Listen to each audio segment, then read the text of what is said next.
कांग्रेस के बड़े नेता और पूर्व रक्षा मंत्री ए के एंटनी के बेटे अनिल के एंटनी बीजेपी में शामिल हो गए। अनिल के एंटनी उस समय खूब चर्चा में आए थे जब उन्होंने बीबीसी डॉक्यूमेंट्री के मामले में कांग्रेस की लाइन से अलग होकर बात की थी। उन्होंने आरोप लगाया था कि उन पर इस मामले से जुड़ा ट्वीट डिलीट करने का दबाव बनाया गया, जिसके बाद पूर्व रक्षा मंत्री ए के एंटनी के बेटे अनिल के एंटनी ने कांग्रेस के सभी पदों से इस्तीफा दे दिया था और कुछ महीने बाद वो बीजेपी का हिस्सा बन गए।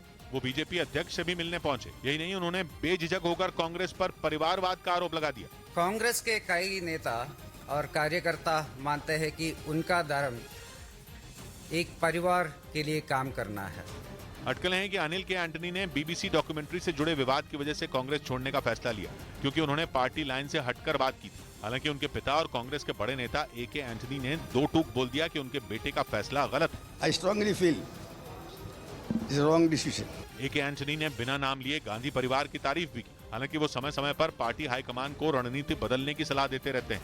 उन्होंने कुछ महीने पहले कांग्रेस को सलाह दी थी कि वो तुष्टीकरण की सियासत छोड़कर हिंदू मतदाताओं पर भी ध्यान दे, और अब उनके बेटे ने बीजेपी का हाथ थाम लिया, जो 2024 से पहले कांग्रेस के लिए किसी बड़े झटके से कम नहीं है। इस बीच कर्नाटक में श्रीपाल नाम के एक वकील ने चुनाव खत्म होने तक फिल्म एक्टर किच्चा सुदीप की फिल्मों और विज्ञापनों पर रोक लगाने की मांग कर दी। इसके लिए उन्होंने चुनाव आयोग को चिट्ठी भी लिखी, जिसमें यह दलील दी गई कि किच्चा सुदीप ने बीजेपी को समर्थन का ऐलान किया है और उसके बाद उनकी फिल्में और विज्ञापन वोटर को प्रभावित कर सकती हैं, जो आचार संहिता का उल्लंघन होगा। किच्चा सुदीप ने एक दिन पहले ही सीएम बसवराज मुंबई को अपने समर्थन और बीजेपी के लिए प्रचार करने का ऐलान किया था। उधर पश्चिमी मीडिया ने दावा किया कि पुतिन पर दबाव बनाने के लिए फ्रांस के राष्ट्रपति इमैनुअल मैक्रोन ने चीन के राष्ट्रपति शी जिनपिंग से मुलाकात की। एक रोज पहले मैक्रोन 3 दिन के दौरे पर चीन पहुंचे, जहां दोनों देशों के बीच कई कारोबारी समझौते होंगे। लेकिन बताया जा रहा है कि इस दौरे का मुख्य मुद्दा यूक्रेन जंग ही रहने वाला है। पश्चिमी मीडिया के मुताबिक इमैनुअल मैक्रोन शी जिनपिंग को मनाने पहुंचे हैं ताकि वो जंग रोकने के लिए पुतिन पर दबाव बना सके। हालांकि पिछले महीने ही शी ने मॉस्को का दौरा किया था और उन्होंने पुतिन के सामने जंग खत्म करने के लिए पीस प्लान भी रखा था। लेकिन पश्चिमी मीडिया का दावा है कि पुतिन ने चीन के उस शांति समझौते को खारिज कर दिया था।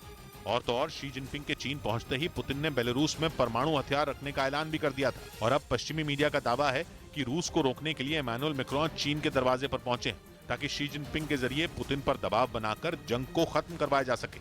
इधर केरल के कोषिकोड में ट्रेन को आग के हवाले करने वाले शाहरुख के बारे में पुलिस को बड़ी कामयाबी हासिल हुई। पुलिस को शक था कि इस वारदात के पीछे किसी आतंकी संगठन का हाथ हो सकता है।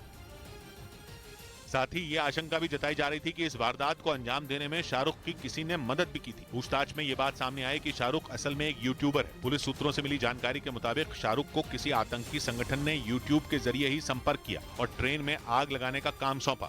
दावा है कि शाहरुख के पास से पुलिस ने एक डायरी भी बरामद की है, जिसमें उर्दू के कुछ शब्द लिखे हुए थे।